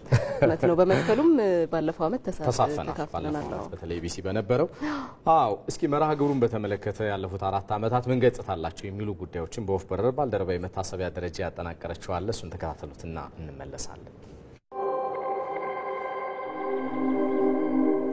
ሰዎች በተፈጥሮ ላይ ያደረሱት ጥፋት የደን ሽፋን እንዲመናመን እንዲሁም ደግሞ የመሬት መራቆት እንዲከሰት ምክንያት ሆኗል። ይህ ችግር ታዲያ ኢትዮጵያም ውስጥ አለ። ለምሳሌ 1950ዎቹ ላይ የኢትዮጵያ የደን ሽፋን 40 በመቶ የሀገሪቱን መሬት ይሸፍን ነበረ። 1990ዎቹ ላይ ታዲያ ይህ ቁጥር ወደ 3 በመቶ ዝቅ ማለት ችሏል። ይህ የደን ሽፋን መመናመን የፈጠረው የአየር ንብረት ለውጥ ለጎርፍ አደጋ መከሰት፣ ለረሃብ እንዲሁም ደግሞ በሀገሪቱ ለድርቅ መከሰትም ምክንያት ሆኗል። ይህንን ታሳቢ በማድረግ 2011 ዓ.ም ላይ የተራቆተን መሬት ለመሸፈንና የአየር ንብረት ለውጥ ተጽዕኖን ለመከላከል የአረንጓዴ አሻራ መርሃ ግብር ተጀመረ። በአንድ ጀንበር 356 ሚሊዮን ችግኞችን መትከል በተቻለበት በዚህ ዓመት በአጠቃላይ 4.6 ቢሊዮን ችግኞች በዚህ መልኩ ተተክለዋል። እነዚህ ችግኞች የመልክዓ ምድሩን ገጽታ መቀየር የቻሉ እንዲሁም ደግሞ የምግብ ዋስትናን ለማረጋገጥ በሚደረገው ጥረት ውስጥ ትልቅ አበርክቶ መስጠት የቻሉ ናቸው። ታዲያ ቁጥር እያደገ መጥቶ በአመት 7.6 ቢሊዮን ችግኝ መትከል ተችሏል። የ2016 ዓ.ም መርሃ ግብር ለዚህ ማሳያ አድርገን ማንሳት እንችላለን። እንግዲህ ባለፉት 6 ዓመታት 40 ቢሊዮን ችግኞች በአገር አቀፍ ደረጃ ተተክለዋል። እነዚህ ችግኞች ከአካባቢ ጥበቃ ባለፈ የምግብ ዋስትናን ለማረጋገጥም ጭምር የሚረዱ ናቸው። የፍራፍሬ የመኖ እንዲሁም ደግሞ የውበት ችግኞችም ተተክለዋል። በዚህ ሂደት ታዲያ 20 ሚሊዮን በላይ ዜጎች ናቸው የተሳተፉት። ይህ ለውጥ ተኮር ተግባር የኢትዮጵያን የደን ሽፋን ከ17.2 በመቶ ወደ 23.6 በመቶ ከፍ ማድረግ ያስቻለም ሆኗል። በየዓመቱ 92000 ሄክታር በላይ ደን የሚወድም ነበረ። ታዲያ አሁን ላይ 27000 ሄክታር መሬት መሆንም ችሏል። ይህ ቁጥር ይህ ማለት የአረንጓዴ አሻራ መርሃ ግብሩ 65000 ሄክታር ደንን በየዓመቱ መታደግ ችሏል ማለት ነው። ከዚህ በተጨማሪ በእነዚህ 6 ዓመታት በችግኝ ማፍላት፣ በመንከባከብ እንዲሁም ደግሞ በደን ልማት ከ1 ሚሊዮን በላይ ዜጎች የስራ ዕድል ተፈጥሮላቸዋል። በቀጣይ 2 ዓመታት 10 ቢሊዮን ችግኞችን በሀገር አቀፍ ደረጃ ለመትከል ታቅዷል። እነዚህ ችግኞች ታዲያ ቀሪ የተራቆቱ መሬቶችን በማከም ሀገሪቱን አረንጓዴ በማልበስ የምግብ ዋስትናንም ለማረጋገጥ ይረዳሉ ተብለው ይጠበቃል። በዚህ ጉዳይ ላይ ከአዲስ ቀን የሀገር ጉዳይ ጋር ቆይታ ያደረጉት በኢትዮጵያ ደን ልማት የአረንጓዴ አሻራና የሰው ሰራሽ ደን መሪ ስራ አስፈጻሚ አበሩ ጠና የተተከሉት 40 ቢሊዮን ችግኞች አበርክቷቸው ትልቅ ስለመሆኑ አንስተዋል። በኢትዮጵያ እየተመዘገበ ያለው ስኬት ሌሎች ሀገራት ተሞክሮ መሆኑንም የተናገሩት አበሩ ሀገሪቱ በዓለም አቀፍ ደረጃ የገባቸውን ቃል ለመፈጸም እየሰራች ስለመሆኑ ሀሳብ ሰጥተውናል። ይሄ አረንጓዴ አሻራ የተጎዱ መሬቶችን እንዲያገግሙ ከማድረግ አንጻር ከፍተኛ አስተዋጽኦ ነበረው በባለፉት ዓመታት። ሁለተኛው የደን መመናመንን የቀነሰ ነበረ። በተለይ ወደ ናቹራል ፎረስቱ ኢንክሮች አድርጎ የሚገቡ አርሶ አደሮችና ከዛ የኢነርጂ ሪሶርሳቸውንና የምግብ ፍላጎታቸውንም ከዛ ሊያገኙ የሚችሉ ሰዎች በተለይ ወደ ቦርደር አካባቢ ወይም ደግሞ በፈር አካባቢ ያለውን የደን ልማቶችን በማልማት ከዛ አካባቢ ኢነርጂ ሶርሳቸውን እንዲያገኙ ማድረግ ወደዚህ የሚገባው እንትን መቀነስና ኢቭን ናቹራል ሪሶርሱ ላይ ያለውንም በተለያዩ አደረጃጀቶች ለምሳሌ አሳታፊ የደን አስተዳደር ስርዓት በሚባለው ወይም ፒኤፍኤም የሚባለውን አሰራር ኢስታብሊሽ በማድረግ እዛ ላይ የሚደርሰውን ጫና መቀነስና የደን ሽፋናችንን መጨመር አንዱ ስራ ነበረ። እዚሁ ጉዳይ ላይ እንቆያለን። የተወደዳችሁ ባነሳነው ተደራቢ አጀንዳችን ተጨማሪ ምላሽና ማብራሪያ እንዲሰጡን እንግዳ ጋብዘናል። እንግዳችን በኢትዮጵያ ብዝሃ ሕይወት ኢንስቲትዩት የደንና ግጦሽ መሬት እጽዋትና ብዝሃ ሕይወት ምርምር ስራ አስፈጻሚ ተወካይ አቶ ሲሳይ አለሙ ናቸው። መጠነኛ ቆይታ ይኖረናል። ለጊዜዎት በጣም ነው የምናመሰግነው። አመሰግናለሁ። እስኪ እንግዲህ ባለፉት 7 ዓመታት በቢሊዮን የሚቆጠር ችግኞች እየተተከሉ የደን ሽፋናችን እያደገ ከነበረበትም የተሻሉ ለውጦች እያመጣ ነው እያልን ዘገባዎችን ስንከታተል ቆይተናል እና ይሄ የተፈጠረው መነቃቃት በተለይ በምግብ ሉዓላዊነት የተራቆጡ መሬቶችን ወደ ነበሩበት እንዲመለሱ በማድረግ ምናልባት ውሃማ አካላቶቻችን እንዲያገግሙ በማድረግ ሊሆን ይችላል። ኢትዮጵያ ምን አተረፈች? እንደው በደምሳሳው ጥሩ ነው። አዎ እንደ ሀገር የተያዘው የአረንጓዴ ልማት መርሃ ግብር እንደ ደን ሴክተሩ ጥሩ ለውጥ እያየን ነው። ምክንያቱም ከዚህ በፊት በየተቋሞችና በኢንስቲትዩሽኖች የሚሄደው ስራ እንቅስቃሴ ብዙ ይገፋ አልነበረም። አሁን ግን በአረንጓዴ አሻራ መርሃ ግብር ከተጀመረ ወዲህ ሁሉም የየራሱን ስራ እያቀደ የራሱን ስራ እየመረጠ የትኛው ቦታዎች መልማት አለባቸው የሚሉ እያቀደ ስለሚመጣ እኛም እንደ ብዝሃ ሕይወት ኢንስቲትዩት ዋናው ተግባራችን የሀገር በቀል ዝርያዎችን ማንበር ብቻም ሳይሆን መጠበቅ ብቻ ሳይሆን በቦታ ከልለን መጠበቅ ነው። ለዛ አቅም እድል ፈጥሮልናል።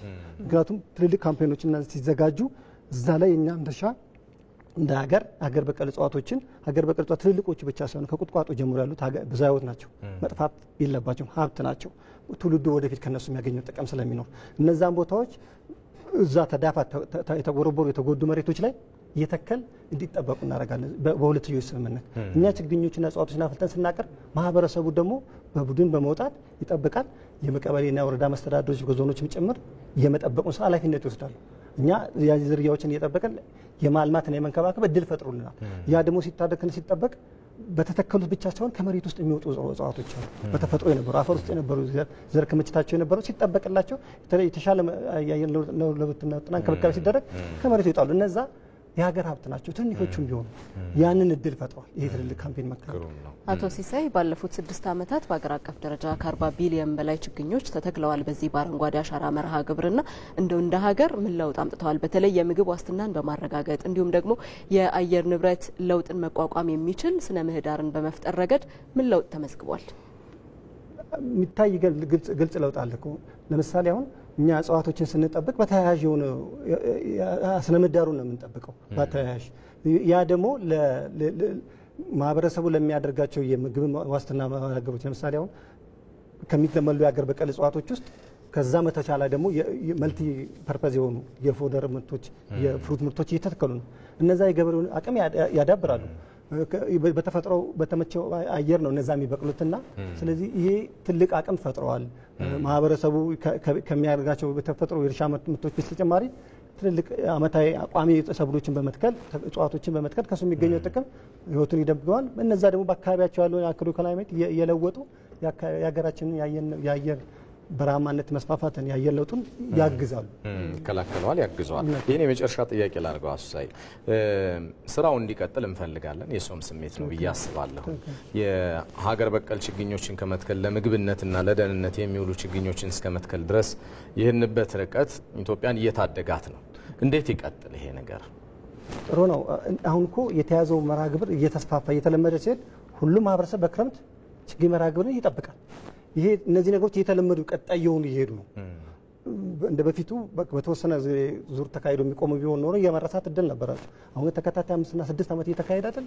እኛም እንደ መስሪያ ቤት ብዙ አቅማችንን አደራጅተን ባሉን ብዝሃ ሕይወት ኢንስቲትዩት ባሉት መስክ እጽዋቶች፣ ጂም ባንኮችና እጽዋት አጸዶች ብዙ ችግኝ ከነበረው ችግኝ እየበለጥን ምክንያቱም ፍላጎቱ እየመጣ እየሄደ ስለሆነ ያንን እያመረትን ለኮሚኒቲው ባለድርሻዎችን ነው የሚተክሉት። እኛ እንደ ፌዴራል መስሪያ ቤት ያን ችግኞች አቅርበን ለማህበረሰቡ ነው የምናቀርበው። እየተለመዱ ነው ማህበረሰብ ጥቅሞቻቸውና እነሱ እንትን ማለት። ስለዚህ በስፋት እየሄዱ የመቀጠል አድማሚያው ስላለ እየተጠናከሩ ስለሚሄዱ መንግስትም ይህንኑ እያበረታታ እንዳይቆም ነው የምንጠይቀው። ምክንያቱም የምናገኛቸው ጥቅሞች ያ በመከለላቸው በ5 እና በ3 ዓመት የመጡ እጽዋቶች ዘራቸውን ሁሉ የጠፉትን እስከ ማግኘት ደርሰናል። ይሄ በመጠበቅና መርሃ ግብሩ በመቀጠሉ የመጣ ውጤት ነው። ይሄ በመቀጠሉ አሁንም የሀገር በቀል እጽዋቶችን ከስር የሚበቅሉ እጽዋቶችን እያገኘንባቸው ነው እነዚህ ጥብቅ ቦታዎች ላይ። ስለዚህ መቀጠሉ እንደ ሀገርም ጥቅም አለው፣ እንደ ተቋምም ጥቅም አለው። መልካም ሰፊ ቆይታ ነው ያደረግነው። አቶ ሲያለሙ በኢትዮጵያ ብዝሃ ሕይወት ኢንስቲትዩት የደንና ግጦሽ መሬት እጽዋትና ብዝሃ ሕይወት ምርምር ስራ አስፈጻሚ ተወካይ፣ ለጊዜዎትም ለሀሳቦትም አብዝተን ነው የምናመሰግነው። መልካም ቀን። እንቀጥላለን ተመልካቾቻችን። ባለፉት 7 ዓመታት ዲጂታል ኢኮኖሚን እውን ለማድረግ አስቻይ የመሰረተ ልማት ዝርጋታዎች መከናወናቸውን የኢኖቬሽንና ቴክኖሎጂ ሚኒስቴር ገለጸ። ከ1300 በላይ የገጠር ከተሞች የኤሌክትሪክ ኃይል ተደራሽ መደረጉን የኢትዮጵያ ኤሌክትሪክ አገልግሎት ደግሞ አስታውቋል። ሞላ አለማየሁ ባለፉት 7 ዓመታት ዲጂታል ትራንስፎርሜሽኑን ለማድረግ በመንግስት የተሰሩ የልማት ስራዎችና የመሰረተ ልማት ዝርጋታዎች በሚል ርዕስ በኢቢሲ ኤፍኤም አዲስ 97.1 ወቅታዊ ውይይት ተካሂዷል። በውይይቱ ላይ የተገኙት የኢኖቬሽንና ቴክኖሎጂ ሚኒስትር ዴኤታ ዶክተር ይሽሩን አለማየሁ ዲጂታል ኢኮኖሚን ለመተግበር በመንግስት የተከናወኑ አስቻይ ሁኔታዎች ባለፉት 7 ዓመታት በፍጥነት እየተተገበሩ መሆኑን ገልጸዋል። መንግስት የቴሌኮም ዘርፉን ሊበራላይዝ ማድረጉ ተወዳዳሪ እንዲሆን አድርጓል። ተጨማሪ ኦፕሬተር የሳፋሪኮም ኦፕሬተር ከኢትዮ ቴሌኮም በተጨማሪ መጥቷል። የተሻሉ አማራጮችን ለማህበረሰቡ የሚጠቅሙ የሚያስፈልጉ አማራጮችን ሶሉሽኖችን እያቀረበ ይገኛል። ከዋጋም አንፃር ከጥራትም አንፃር ከተደራሽነትም አንፃር ሰፊ ስራዎች ተሰርተዋል። ክፍያዎች የዲጂታል ክፍያዎች መጥተዋል። ከዲጂታል ክፍያዎች ጋር ተያይዞ የዲጂታል ንግድ ወር ኢኮመርስ የምንለው በጣም በሰፊው እየተሰራ ይገኛል ማለት ነው። ስለዚህ እነዚህ ትልቅ ምርታን ያመጡ ናቸው። ለዲጂታል ሽግግርና እውን መሆን የኃይል መሰረተ ልማት ወሳኝ ሲሆን ባለፉት 7 ዓመታት ከ1300 በላይ አዲስ የገጠር ከተሞች የኤሌክትሪክ ኃይል ተደራሽ መደረጉን የኢትዮጵያ ኤሌክትሪክ አገልግሎት ዋና ስራ አስፈጻሚ ኢንጂነር ጌቱ ገረመው ተናግረዋል። 1382 አካባቢ የሚደርሱ የገጠር ከተሞች ባለፉት 7 ዓመታት በለውጥ ጊዜ ውስጥ የተገናኙ ወይ ደግሞ ኢነርጂ መብራት ያገኙ የገጠር ከተሞች ናቸው። በፐርሰንት ሲታይ በፊት ከነበረው ወደ 20% ጭማሪ አዲስ የገጠር ከተሞች የተገናኙበት ነው ማለት ነው። እንዲህ በርቀት ደግሞ በኪሎ ሜትር እንዲህ ስናየው ወደ 11000 ኪሎ ሜትር የሚጠጋ የኤሌክትሪክ መስመሮችን በወረዳ ያሉ የገጠር ከተሞች እና የገጠር ቀበሌዎች ላይ የአክሰስ ስራ የመስራት ስራዎች ተሰርተዋል። የኤሌክትሪክ አገልግሎትን በዲጂታል ለማዘመን በተከናወነ ተግባርም ቀድሞ ያልነበረ የዲጂታል ክፍያን በመተግበር ከ90% በላይ ማድረስ መቻሉን ኢንጂነር ጌቱ ገልጸዋል። ታላቁ የኢትዮጵያ ህዳሴ ግድብ ተጨማሪ የኃይል ምንጭ መሆኑን የገለጹት ዋና ስራ አስፈጻሚው ቴክኖሎጂን በመተግበር የኃይል መቆራረጥን ለማስቀረት ይሰራል ብለዋል። እነዚህ መቆራረጦች ከመቆራረጣቸው በፊት አናሊሲስ እየሰጠን ኢንፎርሜሽን የሚሰጡን ቱሎችን ኢምፕሊመንት ካደረግን ችግሮችን እየለየን ፕሪቬንቲቭ ቀድመን ስራዎችን እንድንሰራ የሚያግዙ ሁኔታዎች ስለሚኖሩ ኦፍ ኮርስ አዲስ የጀመርነው ወደ ዜሮ ኢንተረፕሽን ኢኒሺዬቲቭ መሄድ ይኖርብናል የሚል ከኤች ጋር ሆነን የጀመርነው ኢኒሺዬቲቭ አለ። ከጊዜ በኋላ ኦፍ ኮርስ ዜሮ ይሆናል። ዜሮ ባይሆን እንኳን በጣም ይቀንሳል። በዲጂታል ሽግግር ቀድሞ ያልነበረ የዲጂታል መታወቂያ ተግባራዊ ተደርጎ ከ12 ሚሊዮን በላይ ዜጎች ተጠቃሚ ሆነዋል ያሉት ሚኒስትር ዴታው ዶክተር ይሽሩን በበኩላቸው ዘርፉን ውጤታማ የሚያደርጉ የህግ ማዕቀፎች መዘጋጀታቸውን ተናግረዋል። ለዲጂታል ኢኮሲስተሙ ተጠቃሚነትን ባማከለ መልኩ ውጤታማ የሚያደርግ የቁጥጥርና የህግ ማዕቀፎችን በየጊዜው እያሻሻልን እየተቆጣጠርን እየሰራን እንገኛለን።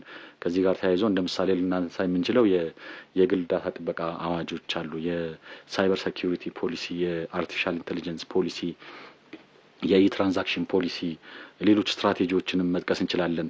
በዲጂታል ሽግግር የግሉን ዘርፍ ተሳትፎን በማሳደግም የሳይበር ደህንነት ላይ በትኩረት እየተሰራ መሆኑን ተጠቁሟል።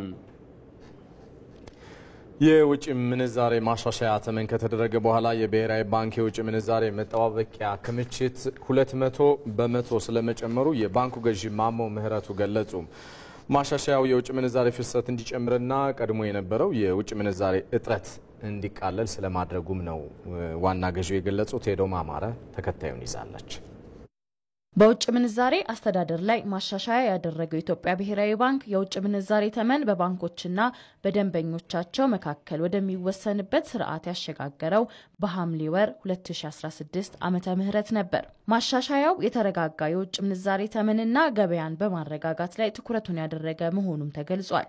በዚህም በኢትዮጵያ ኢኮኖሚ ስር ሰዶ የቆየው የውጭ ምንዛሬ እጥረት ችግር በሂደት እየተቃለለ እንደሚገኝ የኢትዮጵያ ብሔራዊ ባንክ ገዢ ማሞ ምህረቱ ገልጸዋል። በውጭ ምንዛሪ አስተዳደር ላይ የሚታዩ ክፍተቶችንም ለማስተካከል እየተሰራ እንደሆነ የባንኩ ገዢ ተናግረዋል። ብሔራዊ ባንክ ከባንክ ስራ አስፈጻሚዎች ጋር በአጠቃላይ የውጭ ምንዛሪ አስተዳደር ሪፎርም አፈጻጸምን በተመለከተ ሰፊ ውይይት አድርጓል። በዚህ ውይይት ወቅት በአፈጻጸም ረገድ የሚታዩ አንዳንድ ችግሮች እንዲስተካከሉና የውጭ ምንዛሪ አስተዳደር መመሪያዎች በጥብቅ እንዲተገበሩ መመሪያ ተሰጥቷል።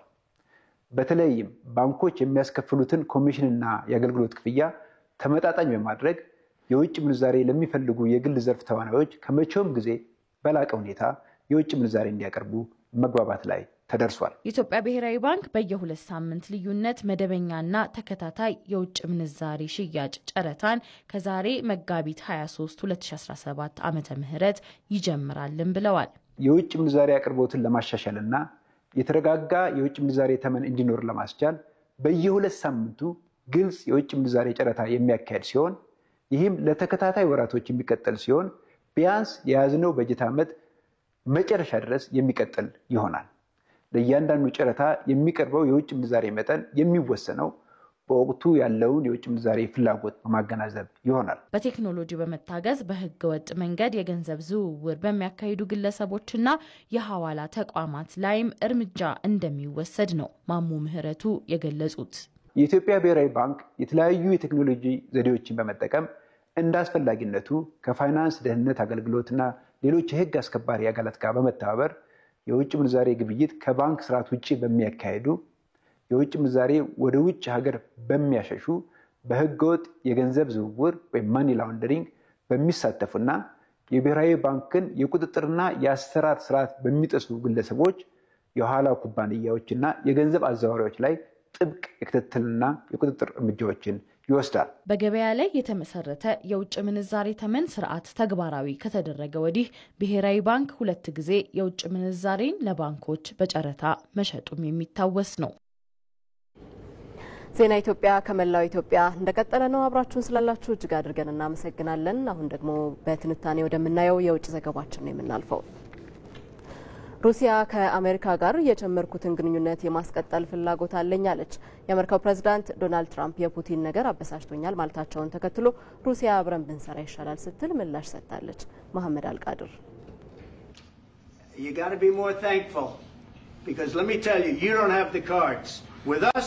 አህያውን ፈርቶ ዳውላውን የሚለው ሀገረኛ አባባል ባህር ማዶ ተሻግሮ የሁለት ፕሬዚዳንቶች ወግ ባልመሰለው ንትርክ ወቅት ተስተውሎ ነበር። ትራምፕ ዜሌንስኪን በጥባጭ የሶስተኛው የዓለም ጦርነት አቋማሪ እናም አምባገነን መሪ ባሏቸው ጊዜ ይህንን የትራምፕ መንገድ ከሰሞኑ የሩሲያው ፕሬዚዳንት ፑቲን ለመከተል የፈለጉት ይመስላል። የተባበሩት መንግስታት ድርጅት በዩክሬን ጊዜያዊ አስተዳደር ሰይሞ ዜሌንስኪን ያስወግድ በማለታቸው ይህ የፑቲን የትራምፕ መንገድ የመከተሉ አዝማሚያ በትራምፕ የተወደደ አልመሰለም። እንደውም ትራምፕ አበሳጭቶኛል ብለውታል ይህንን የራሳቸውን መንገድ የተከተለውን የሩሲያው ፕሬዝዳንት ፑቲንን።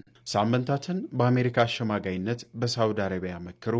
አሁን ደግሞ ተመልሰው ተወዛገቡ። ፕሬዝዳንት ፑቲን በዩክሬን ጊዜያዊ አስተዳደር ይቋቋም ማለታቸው ሩሲያ ለመደራደር አለመዘጋጀቷን አሳይቶኛል፣ ይህ ደግሞ በጣም አበሳጭቶኛል ብለዋል ፕሬዝዳንት ትራምፕ። በዚህም ትራምፕ ከስልጣን ማግስት በየሀገራቱ ላይ የሚያሳርፉት በትራቸውን በሩሲያ ወዳጆች ላይ አሳርፋለሁም ሲሉ ዝተዋል። እናም የአሸማጋይነት ሚናቸው ወደ አስገዳጅነት የቀየሩት ይመስላል። ሩሲያ የተኩስ አቁም ስምምነትን ካልፈረመች ከሩሲያ ነዳጅ የሚገዙ ሀገራት ላይ የ50 በመቶ ታሪፍን እጥላለሁ በማለት ፕሬዚዳንቱ መዛታቸው። ይሁንና ዶናልድ ትራምፕ ፑቲንን ይህንን ነገር በፍጥነት በበጎ ምላሽ ከሰጡ ግንኙነታችን ይቀጥላል፣ ንዴቴም ይበርድልኛል ነው ያሉት። ዜሌንስኪ ደግሞ ሩሲያ ጦርነቱ እንዲራዘም ትፈልጋለች ሲሉ አጭር ምላሽን ሰጥተዋል። የሀገሪቱ መሪ ከሰሞኑ በዩክሬን ላይ ያላቸውን ፍላጎት መግለጣቸውን ተከትሎ ከአሜሪካ እንዲሁም ከሌሎች የአውሮፓ ሀገራት ትችት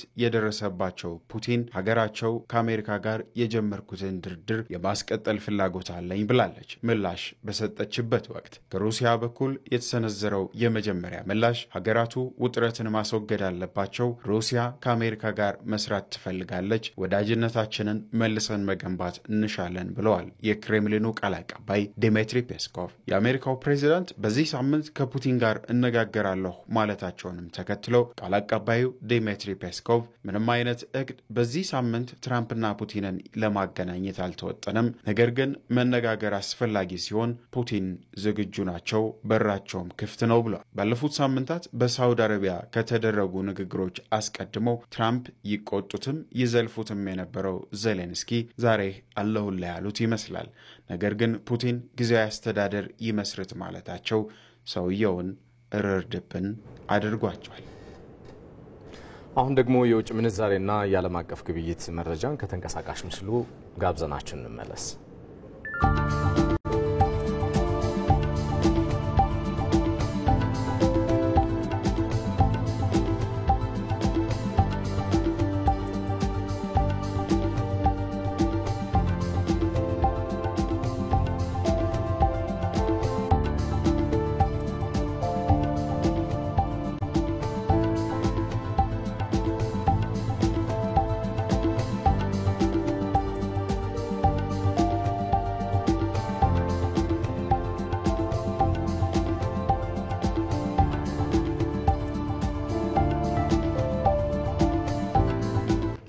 ወደ ስፖርት ዘገባችን ደግሞ እናልፋለን። የእንግሊዝ ፕሪሚየር ሊግ የ30ኛ ሳምንት ጨዋታዎች ዛሬ ምሽት መደረግ ሲጀምሩ በለንደን ደርቢ አርሰናል ከፉልሃም የሚያደርጉት ጨዋታ ይጠበቃል። በሌላ ተጠባቂ ጨዋታ ማንቸስተር ዩናይትድ ከጠንካራው ኖቲንግሃም ፎረስት ጋር ይጫወታል። መሰረት ተስፋዬ። የእንግሊዝ ፕሪሚየር ሊግ በዓለም አቀፍ ጨዋታዎች ረፍት ምክንያት ለ2 ሳምንታት ተቋርጦ ከቆየ በኋላ ዛሬ በሚደረጉ 3 ጨዋታዎች ወደ ሜዳ ይመለሳል። 30ኛ ሳምንቱ ላይ በደረሰው የሊጉ መርሃ ግብር በመሪዎቹ ተርታ የሚገኘው አርሰናል ከፉልሃም ጋር የሚያደርገው ጨዋታ ሲጠበቅ የውድድር ዓመቱ ክስተት ኖቲንግሃም ፎረስት ማንቸስተር ዩናይትድን የሚገጥምበት መርሃ ግብርም ከፍተኛ ግምትን አግኝቷል። ምሽት 3:45 በኤምሬትስ ስታዲየም በሚደረግ ጨዋታ በለንደን ደርቢ አርሰናል ከፉልሃም ይጫወታሉ። አርሰናል ከከተማ ተቀናቃኙ ፉልሃም ጋር በሜዳው ኤምሬትስ ባደረጋቸው ያለፉት 31 ጨዋታዎች ምንም ሽንፈት ያልገጠመው ሲሆን ፉልሃም በምሽቱ መርሃ ግብር ከኤምሬትስ ውጤት ይዞ ለመመለስ ሊፈተን እንደሚችል ተገምቷል። በ58 ነጥቦች ከሊጉ መሪ ሊቨርፑል በ12 ነጥቦች አንሶ ሁለተኛ ደረጃ ላይ የሚገኘው የሰሜን ለንደኑ ክለብ አርሰናል በጊዜያዊነት ከሊቨርፑል ጋር ያለውን የነጥብ ልዩነት ወደ 9 ለማጥበብ የሚያደርገው ጨዋታም ይሆናል። በአሰልጣኝ ማርኮ ሲልቫ የሚመራው ፉልሃም በኤፍኤ ካፑ በክሪስታል ፓላስ ተሸንፎ ከውድድሩ ከተሰናበተ በኋላ በፕሪሚየር ሊጉ ወደ ድል ለመመለስ ይጫወታል። በ45 ነጥብ 8ኛ ደረጃ ላይ የሚገኘው ፉልሃም በሊጉ በቀሪ ሳምንታት የአውሮፓ መድረክ ተሳትፎን ለማግኘትም ይፋለማል። በምሽቱ ጨዋታ በአርሰናል በኩል ላለፉት 3 ወራት በጉዳት ከሜዳ ርቆ የቆየው ቡካዮ ሳካ በመርሃ ግብሩ ወደ ሜዳ እንደሚመለስ አሰልጣኝ ሚኬል አርቴታ ተናግሯል። እንግሊዛዊ ተጫዋች በምሽቱ መርሃ ግብር በቋሚ አሰላለፍ ወደ ሜዳ እንደሚገባ ሲነገር ዩሪያን ቲምበርም ለጨዋታው ዝግጁ ነው ተብሏል። በአንጻሩ ተከላካዩ ሪካርዶ ካላፊዮሪ በብሔራዊ ቡድን ግልጋሎት ላይ ባጋጠመው ጉዳት ጨዋታው ያልፈዋል ተብሏል። በሌላ ተጠባቂ ጨዋታ ምሽት 4 ሰዓት ማንቸስተር ዩናይትድ ወደ ሲቲ ግራውንድ ስታዲየም አቅንቶ የውድድር ዓመቱን ጠንካራ ክለብ ኖቲንግሃም ፎረስትን ይገጥማል። በሊጉ 13ኛ ስፍራ ላይ የሚገኘው ማንቸስተር ዩናይትድ በቀሪ ሳምንታት ደረጃውን ለማሻሻል የሚያደርገውን ፍልሚያ ዛሬ ምሽት ይጀምራል። አሰልጣኝ ሩበን አሞሪም በምሽቱ ጨዋታ በጉዳት ከሜዳ ርቀው የቆዩት ሃሪ ማጓየርና ሌኒሮ ለጨዋታው ዝግጁ መሆናቸውን ሲገልጹ ፓትሪክ ዶርጎም ከቅጣት መልስ ወደ ሜዳ ይመለሳል ብለዋል። የአሰልጣኝ ኑኖ ስፕሪቶ ሳንቶስ ስብስብ በኤፍኤ ካፕ ዋንጫ ግማሽ ፍጻሜውን ከተቀላቀለ በኋላ በሊጉ በውጤት እየተቸገረ የሚገኘውን ማንቸስተር ዩናይትድን ይገጥማል። ምሽት 3:45 ላይ ወልቭስ በሞሊነስ ስታዲየም ከዌስትሃም ዩናይትድ ጋር የሚያደርገው ጨዋታም የሊጉ የ30ኛ ሳምንት መርሃ ግብር ነው። በ34 እና በ26 ነጥቦች በሊጉ የደረጃ ሰንጠረዥ 16ኛና 17ኛ ስፍራ ላይ የሚገኙት ሁለቱ ክለቦች ደረጃቸውን ለማሻሻልና ከወራጅ ቀጠና ስጋት ለመውጣት የሚያደርጉት ጨዋታም ይሆናል። የተወደዳችሁ የዛሬ ማክሰኞ ተወዳጁ የዜና ሾው ዜና ኢትዮጵያ እኩለ ቀን 6 ሰዓት ጀምሮ እስካሁኑ ደቂቃ ድረስ አብሯችሁ ዘልቆ ልንሰናበታችሁ ነው። ከመላው ኢትዮጵያ እንዲሁም ደግሞ ዓለም አቀፍ ጉዳዮችን የሚያካተትንበትን የዛሬ ለተማክሰኞ ዜና ኢትዮጵያ ቆይታችንን በዚሁ አጠናቀቅን። አብራችሁን ስለነበራችሁ ከልብ አመስግነናል። መታሰቢያ ደረጀና ሰለሞን ኃይለ ኢየሱስ ዜናዎችን መርተናል። በሰላም ዋሉ።